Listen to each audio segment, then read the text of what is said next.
I never thought a flyer could change my night, but there I was, standing on the corner of 5th and Main, clutching my lukewarm coffee, when this guy comes up handing out flyers for some new art exhibit downtown. Now, I'm not usually the type to take random flyers. I mean, who really looks at those things? But something about the way he smiled, without any of that pushy street hustler vibe, caught me off guard. Like, genuine, but not awkward or overly eager.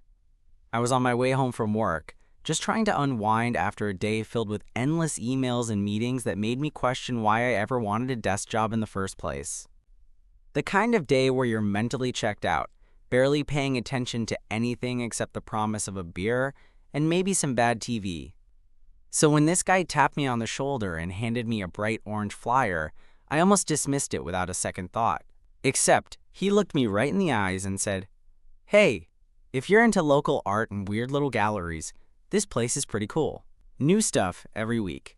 It felt weird to stop, but I found myself actually interested, more because of him than the flyer. He had this easy, relaxed energy, like he wasn't trying to sell me something, just sharing something he cared about. His name tag said Eli, and he had messy dark hair that looked like he'd run his fingers through it 100 times that day. His eyes were this kind of deep brown that made me feel like he was looking straight into my soul, or maybe just judging how bad my cold coffee was.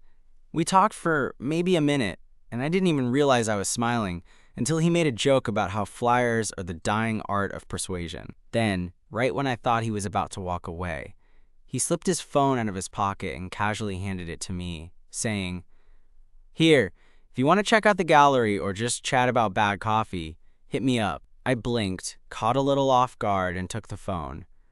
There it was, his contacts saved as Eli Art Guy.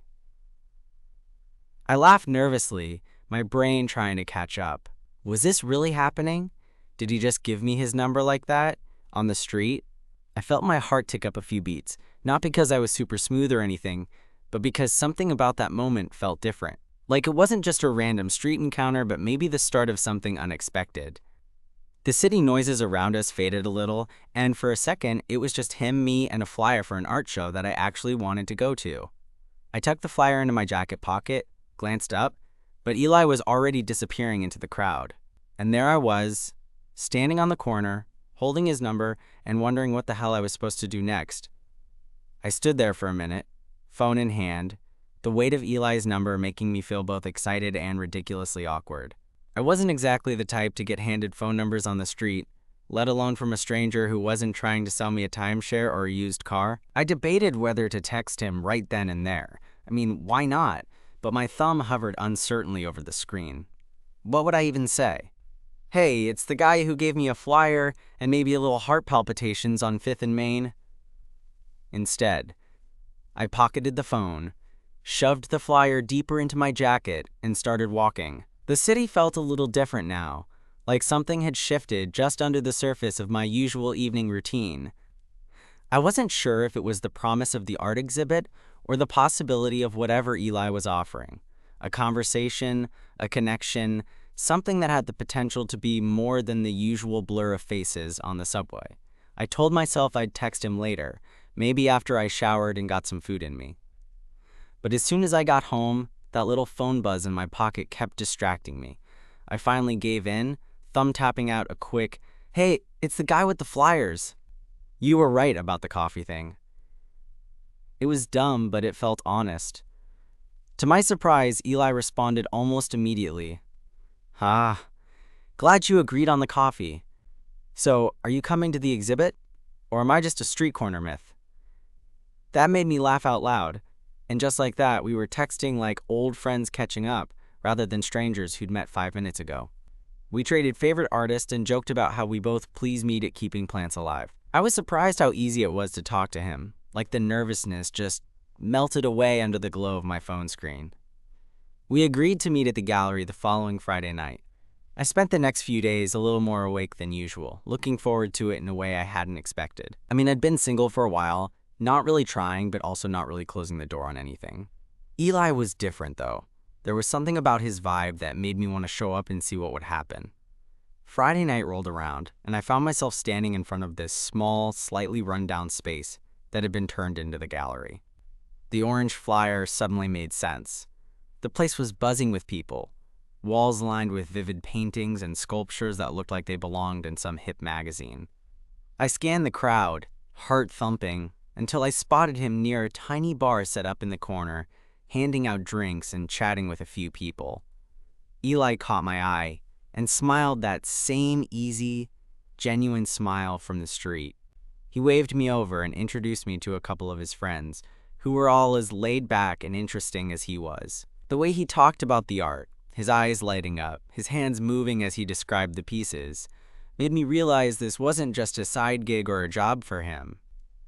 It was something he genuinely loved. We drifted away from the group eventually, stepping into a quieter corner where the noise softened. I felt the nerves creeping back in, but Eli just looked at me with that calm confidence and said, "I'm really glad you came."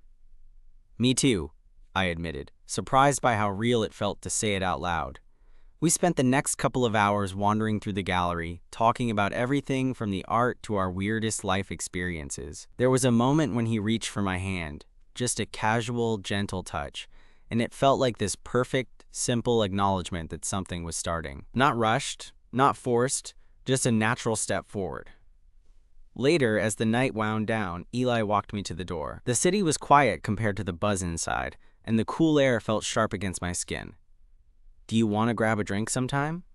"Like, not at a gallery this time," he asked, a little shy but hopeful.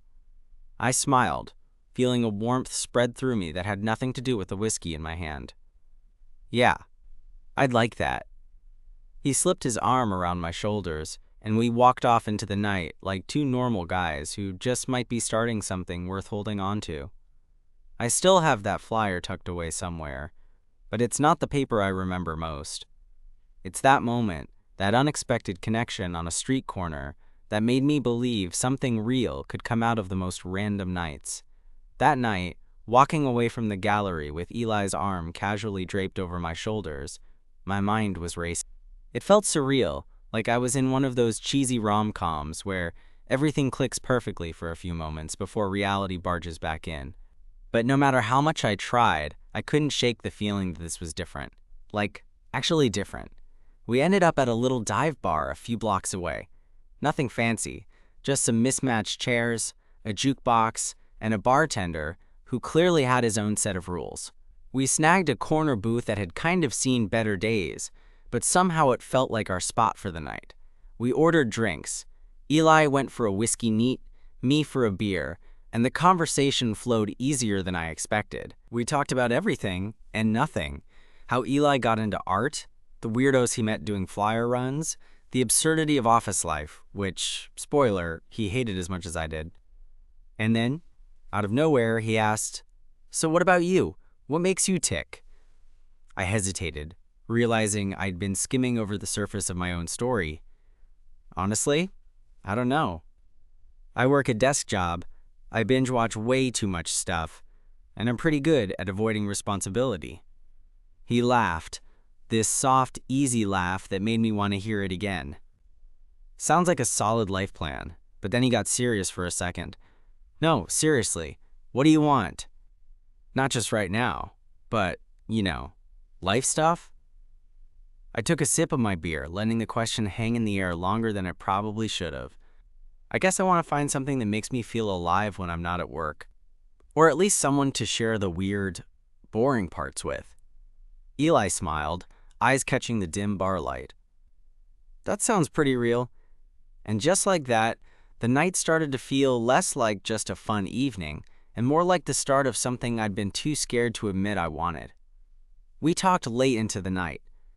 I'm talking way past last call, about our families, our dreams, the awkward moments that make us human. I told him about the time I accidentally sent a flirty text to my boss instead of my friend. And yes, it was as mortifying as it sounds. He told me about his failed attempt at making a YouTube art tutorial that ended with paint everywhere but on the canvas. When the bar finally kicked us out, it was past 2 a.m., and the city felt quiet, almost intimate. We walked together, neither of us in a hurry to part ways. At one point, Eli grabbed my hand again, this time more deliberately.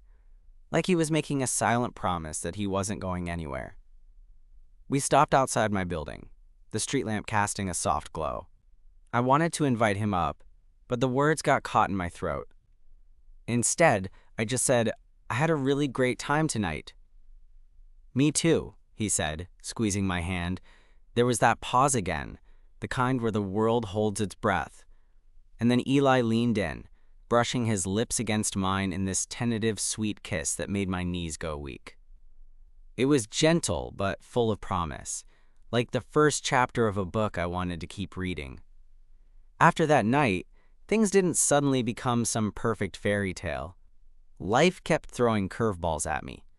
Work, stress, family stuff, the usual mess. But Eli was there, texting me random art memes during the day, showing up with coffee just how I liked it, and somehow making the ordinary feel extraordinary. One Saturday, we decided to paint together at his tiny apartment, which was covered in canvases and paint splatters in every corner. I was terrible, like stick figure level terrible, but Eli just laughed and painted over my mistakes, turning them into something weird and beautiful. As we painted, he talked about how he wanted to open his own gallery someday, a place where artists like him could show their work without all the usual pretense. I could see the passion in his eyes, and it hit me how lucky I was to be part of his world. There's this moment during that afternoon when he looked at me mid-brushstroke and said, "I'm glad I slipped you my number that day." I had no idea what would come of it. I smiled, feeling my chest tighten in the best way. Neither did I, but I'm really glad you did. It's funny how a simple flyer, something so easy to ignore, ended up leading me to one of the most real connections I've ever had. Eli wasn't just handing out art show invites that day. He was handing me a chance. And honestly, I'm not sure I'll ever stop being grateful for that. Sometimes, love shows up when you least expect it, disguised as a flyer, and a smile on a busy city street. And maybe that's exactly how it's supposed to be.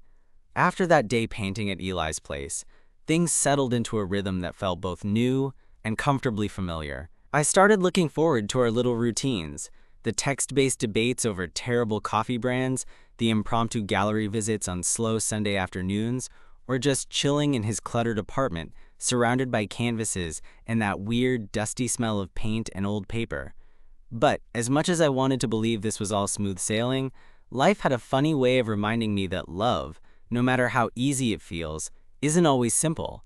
About 3 weeks after that first gallery night, Eli invited me to this underground art show. It was in this old warehouse on the edge of town, the kind of place where you could almost smell the history in the cracked walls and rusty beams. I was excited and nervous. There was something about these fringe art scenes that always felt a little intimidating, like I wasn't quite cool enough to be there.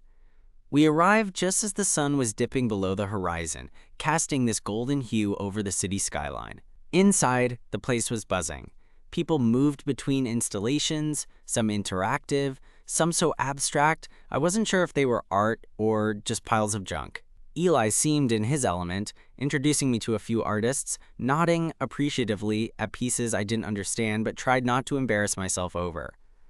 At one point, we ended up in a quieter corner where this massive mural was being painted live. The artist was this older guy with a shock of white hair and paint-splattered overalls, completely absorbed as he worked.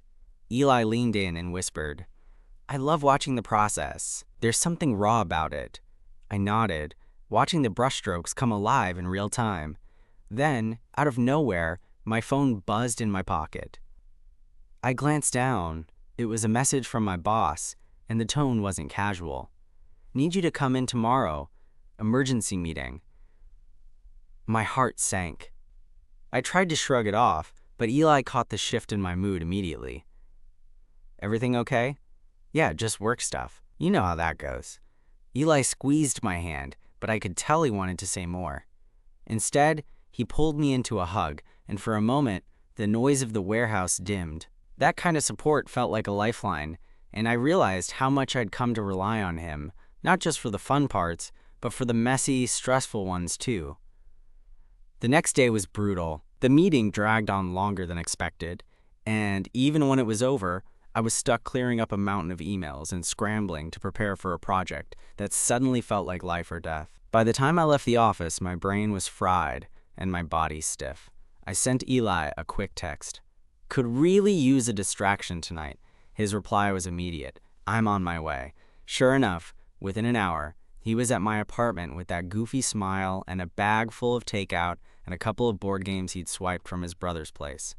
We spent the evening laughing at our terrible attempts to play Scrabble, trading stories about the worst dates we'd ever been on, and just being there for each other. That night, lying on the couch with Eli's head resting on my chest, I realized how much I cared about this guy. Not just the spark or the butterflies, but the quiet, steady presence he'd become in my life. It was like finding a safe harbor in the middle of a storm I hadn't expected. But then, just as I was starting to feel like maybe, just maybe, I could let myself hope for something real, Eli got a call that changed everything. It was late on a Thursday when his phone rang. He stepped outside to take it, and I caught the tension in his voice before I even heard a word. When he came back inside, his smile was gone, replaced by this tight-lipped expression I hadn't seen before. "Everything okay?" I asked, heart suddenly racing. He hesitated, then sat down beside me, running a hand through his hair. "It's my mom. She's not doing great. Hospitalized again." The room seemed to shrink around me. I knew Eli's family life was complicated. His mom had been sick for years, but hearing it so raw and sudden hit me harder than I expected. "I'm sorry, man. Is there anything I can do?" He shook his head. "I'm probably gonna have to head back home for a bit. Not sure how long." I wanted to say something that made it better, but there wasn't anything. Instead, I reached out and took his hand, squeezing it like I meant to tell him, "I'm here." We sat there in silence, the weight of uncertainty pressing down on us. The next few days were a blur. Eli was on the phone constantly, arranging things with doctors and family. I kept texting him, offering support, but I didn't want to crowd him either. Then, one night, he sent me a message. "I'm heading back tomorrow. Please mess." I didn't want to let go, not knowing when he'd be back, but I also knew he needed to be there. "Come back when you're ready." "I'll be here," I replied. Before he left, we met for coffee at that little place near the gallery. The usual easy conversation was replaced by quiet moments and lingering looks. When he hugged me goodbye, it was tight and lingering, like we were both scared of what the distance might mean. He left with a promise to call, and I held on to that promise, hoping it was enough to keep us connected while everything around us felt so uncertain. I guess that's the thing about real connections. You don't always know how strong they are until something threatens to pull them apart. And for the first time, I was about to find out just how strong this one could be. The days after Eli left felt like I was living in a weird limbo, like I was stuck between holding on and letting go. I kept my phone glued to my hand, waiting for any sign of him, a text, a call, anything. But the silence stretched on longer than I expected, and with each passing hour, I felt this gnawing worry settle in my chest. I knew his mom's health wasn't great, but I hadn't realized how much it weighed on him until now. Eli was the kind of guy who rarely let his guard down, so the cracks showing in those last few days made me realize how much he was carrying alone. One evening, about a week after he left, my phone buzzed. It was him. "Hey, sorry I've been MIA. It's been chaos here." Relief flooded through me, and I typed back quickly, "No worries, just glad to hear from you. How's your mom?" His reply came almost instantly. "Still hanging in there. The doctors are doing what they can. It's just exhausting." I wanted to say something comforting, but words felt useless. Instead, I sent a picture of my dog, this goofy, scruffy thing I'd had since college that always cracked Eli up. He replied with a laughing emoji and a quick, "Thanks." Needed that. That little exchange sparked something, maybe a lifeline for both of us. We started texting more regularly, sharing the small moments between the chaos.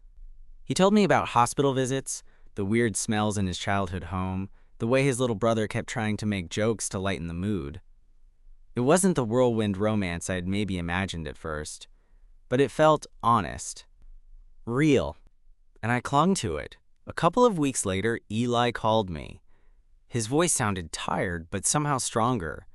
"Hey, I'm coming back this weekend. Can we meet?" I didn't hesitate. "Absolutely. I'll be there."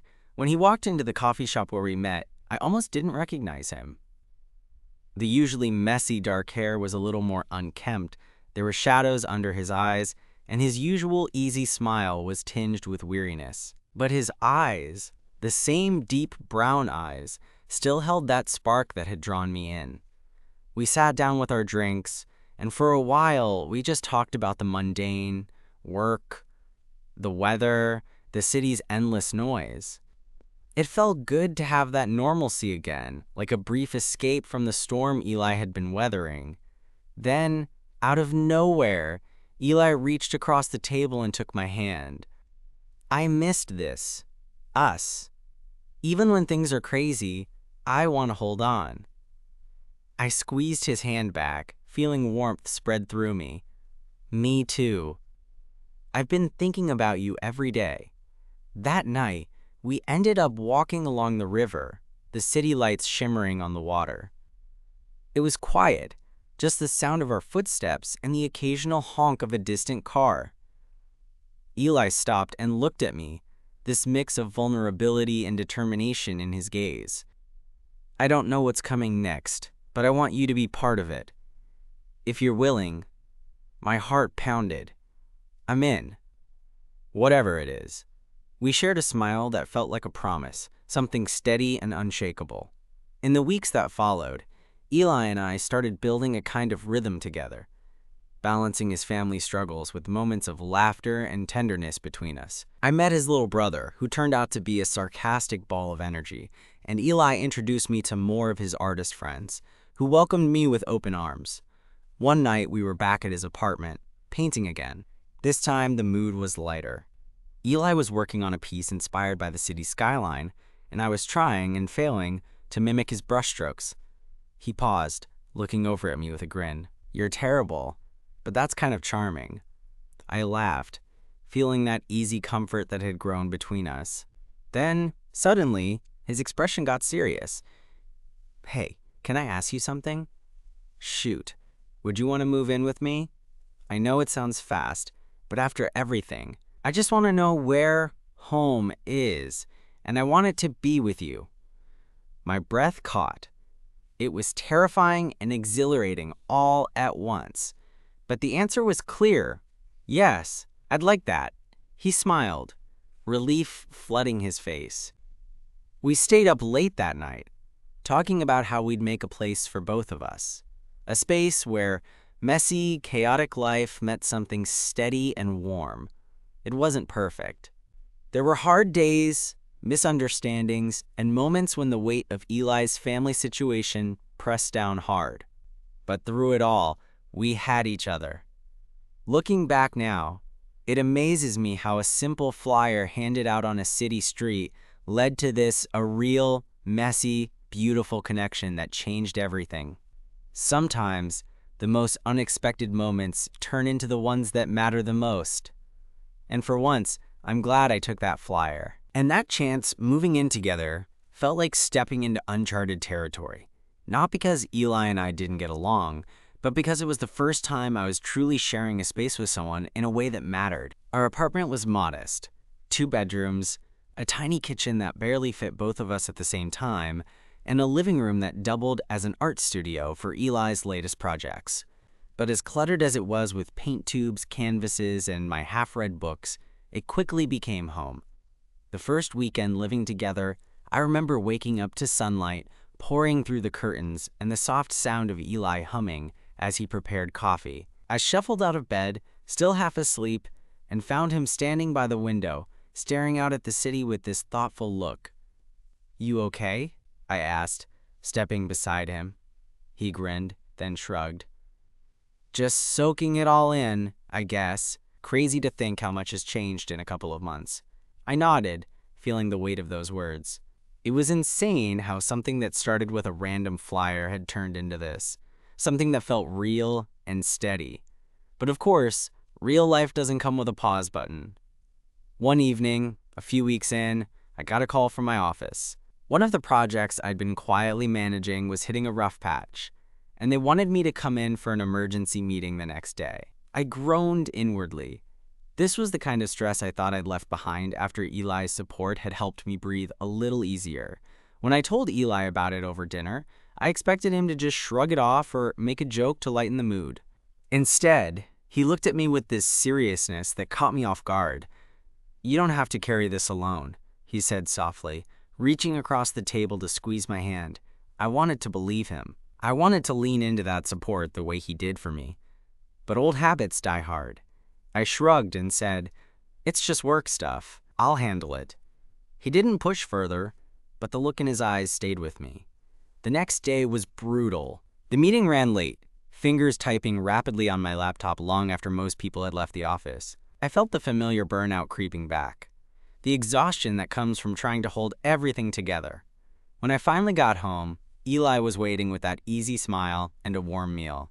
No questions, just steady presence. That night, as we sat on the couch, he turned to me and said, "You know, maybe it's okay to ask for help, to let me in."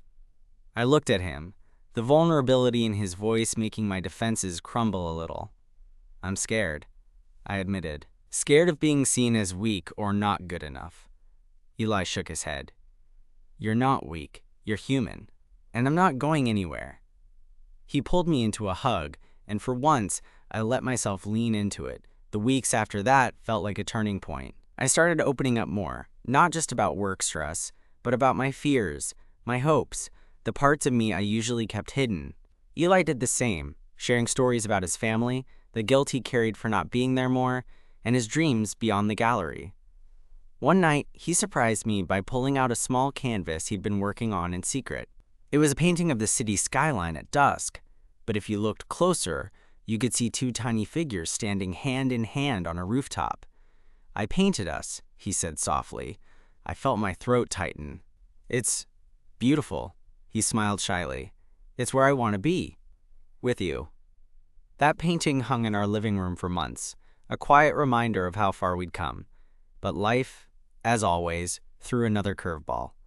Eli's mom's health took a sudden downturn, and he found himself traveling back home more frequently. Those trips were tough, not just for him, but for us. I felt helpless, stuck waiting while he was pulled between two worlds. One night, after a particularly hard video call where he'd broken down talking about his fears for his mom, I realized something. Love isn't just about the good times. It's about being there when things get messy and painful. I booked a flight to visit him the next weekend. Showing up at his family home, seeing the raw reality of what he was facing, made me respect him even more. We spent days juggling hospital visits, helping with chores, and sitting quietly when words weren't enough. It was during one of those quiet moments that Eli looked at me and said, "Thank you for coming, for being here." I shrugged, feeling like words weren't necessary. Being there felt like the only right thing to do. When we finally flew back home, exhausted but somehow stronger, I knew that our relationship had deepened in ways I hadn't expected. A few months later, as the city was waking up on a chilly spring morning, Eli and I sat on our tiny balcony drinking coffee. I looked over at him, this guy who'd started as a flyer guy on a street corner and had become my anchor. "I don't know what the future holds," I said quietly, "but I know I want to face it with you." He reached over, intertwined his fingers with mine, and said, "Me too." And in that moment, surrounded by the sounds of the city coming alive, I realized that sometimes the most unexpected meetings lead to the most meaningful journeys. Life isn't perfect, but with the right person by your side, it's a hell of a lot better. It's funny how things come full circle. Sometimes the smallest moments become the biggest milestones. Like that morning on our balcony, coffee in hand, fingers intertwined, the city buzzing softly beneath us, and knowing, without a doubt, that whatever came next, we'd face it together. We've had our share of rough patches since then. Eli's mom eventually stabilized, but it wasn't an easy journey, and there were days when the weight of it all felt overwhelming. I had work stress that still threatened to spill into every corner of my life. But the difference was, we stopped trying to carry those burdens alone. One night, a little while after that spring morning, we sat curled up on the couch, Eli sketching quietly while I flipped through a book. Without looking up, he said, "You know, I never thought handing out flyers would lead to this." I laughed, shaking my head. "Neither did I, but I'm glad you did." He finally looked up, eyes soft and a little mischievous. I was scared to give you my number that day. Thought maybe you'd think I was weird. I reached over, brushing a stray hair from his forehead. I thought you were brave. There's something simple and profound about being brave enough to start something real, to take a chance on someone when the world feels messy and uncertain. And that's what Eli and I did. We chose each other, not because everything was perfect or easy, but because we were willing. Now, our place is filled with paint-streaked canvases, half-finished projects, and the kind of clutter that belongs to people who share their days and their dreams. We fight sometimes, sure, about dishes left in the sink or who forgot to pay the electric bill, but those moments only remind me how human this all is. Looking back, I realized that Flyer wasn't just paper. It was an invitation, an unexpected opening into something I didn't know I needed but couldn't imagine living without. So yeah, the city streets still hum with their usual chaos, but somewhere among all that noise, I found my quiet place. It's in Eli's smile, the way his hand fits perfectly in mine, and the knowledge that some of the best things happen when you're not looking for them. And honestly, I wouldn't have it any other way.